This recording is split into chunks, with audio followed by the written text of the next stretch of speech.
So I'm supposed to be moving to Europe today, but after giving it a lot of thought, I've decided to push my move date back a bit. And if you've ever moved abroad before, or if you've been thinking about moving abroad, chances are that you've changed your move date quite a few times. As a relocation consultant, I see it all the time. It's completely normal.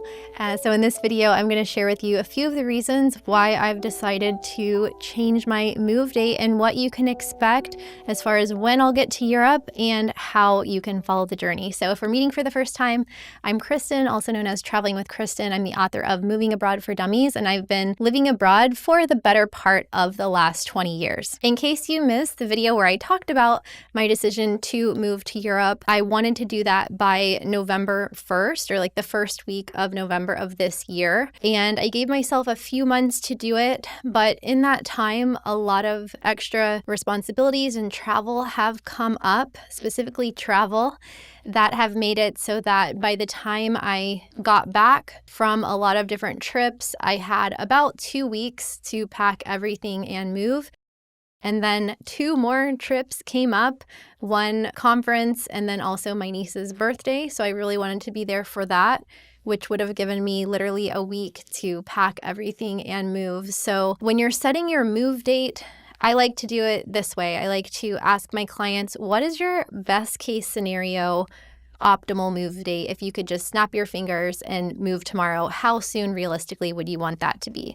So we've got your best case scenario move date. Then we have your more realistic move date of okay, we're going to shoot for the moon, but land in the stars, right? This is the average move date. And then we have the worst case scenario move date, which is if something unexpected comes up, if there's some type of delays, what's the latest that you still want to be in the United States before you're upset that you're not abroad yet? So we definitely want to hit either the optimal move date or the average move date. We want to go for the best case scenario. And in some cases, people might come to me and say, hey, I want to move in the next 2 years.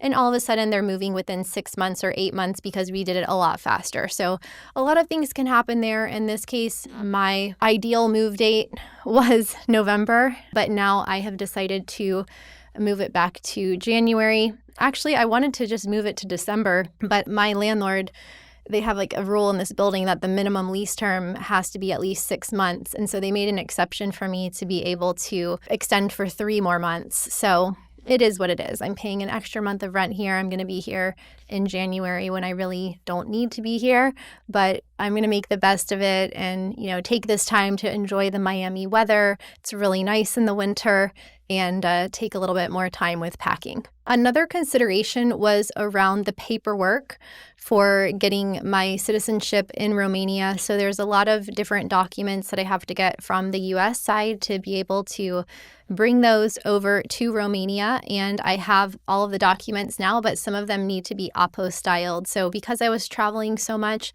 I didn't have time to do that. And now that I'm back and I have a couple of months to be able to get those apostilles before I go, I can, just go without feeling so rushed. So if you're going to be getting a visa in another country, then typically you want to be able to start that process about 6 months in advance. It really depends on the country you're going to and if you need to go to a consular appointment before your move or if it's something that you can do after you get there. So it depends on which visa category that you're going in. But, you want to give yourself more time rather than less time. So I've had clients that, came to me and started the process of relocating and just went straight into that visa process and collecting their documents. And I've had a few other people that weren't sure on their timelines, weren't sure on their destination. It took a couple of months to be able to come to a decision there. And then that adds an extra month or so to the process of then getting the documents, making the consular appointment, etc. So some countries can be really fast and some can be a lot slower when it comes to the availability of those consular appointments and also how fast they process the application. So make sure that you look into that with a lawyer, or you can also contact us as well at travelingwithkristin.com/relocation.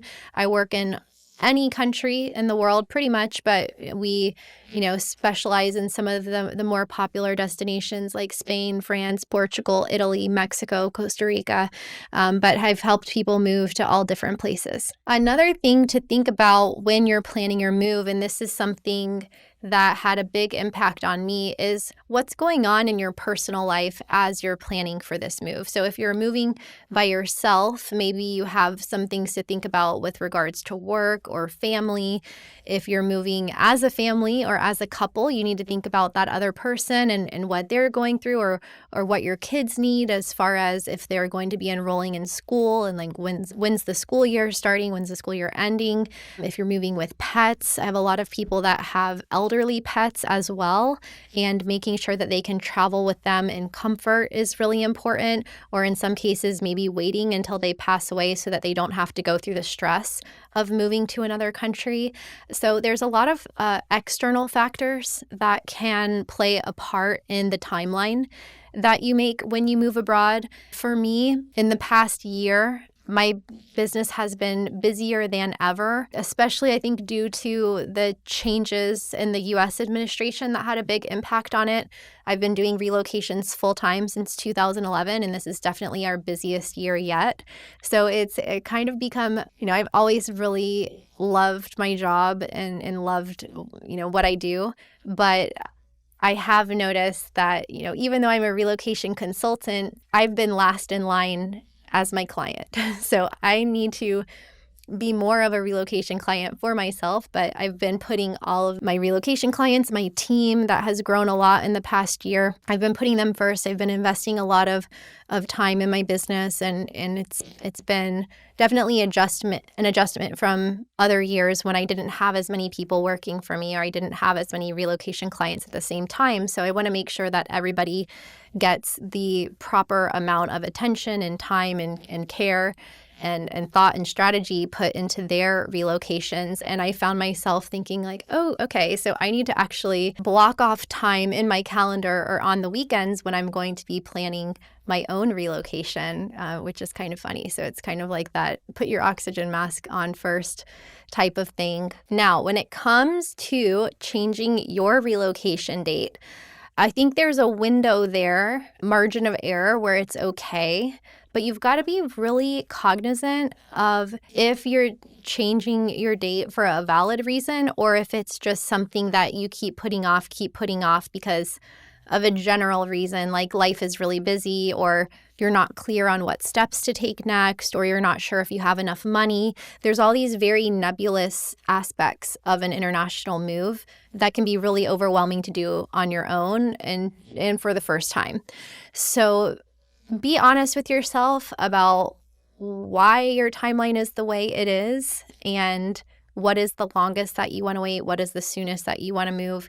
Because I've also worked with a lot of people that some people have been telling me they've been thinking about moving for 30 years, 40 years, their whole life, and they haven't done it yet. And other people have been actively in the process for months or years, and they haven't really made progress. Like they've been gathering a lot of information, but not really knowing what to do with it. So if you wish you moved last year or the year before, or you're thinking like, yeah, I want to move in 5 years just because that seems realistic financially, I think it's really important to have a plan and a conviction about why you want to move. So just ask yourself, like, what are the reasons that you want to move? In a perfect world, when would that be? And then hold yourself accountable.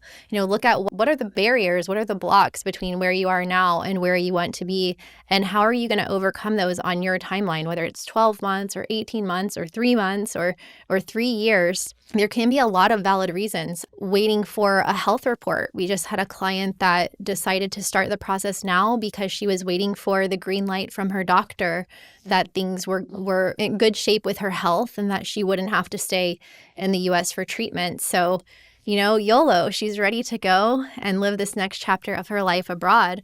I've also had clients that were waiting until their kids graduated from high school because they didn't want to take them out of school.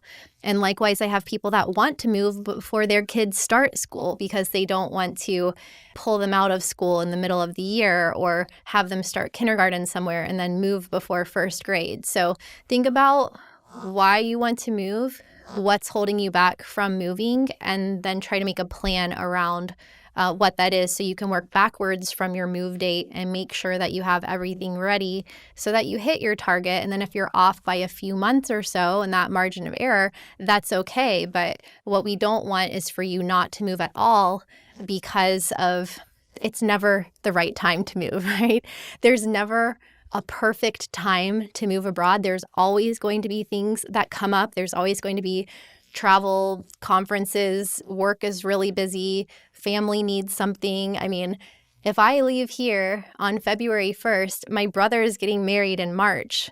So technically, maybe I should wait till after the wedding to move abroad. But I don't want to let myself fall into that trap because if I wait, then I have to extend another 3 months and then it's May and then I'm 6 months behind schedule. So even if I have to fly back here 6 weeks after my move, I'm setting this target move date in stone and really want to stick to it. What you can expect next is that I'll be documenting my own relocation plan here on the channel, step by step of moving over to Europe in the next 3 months.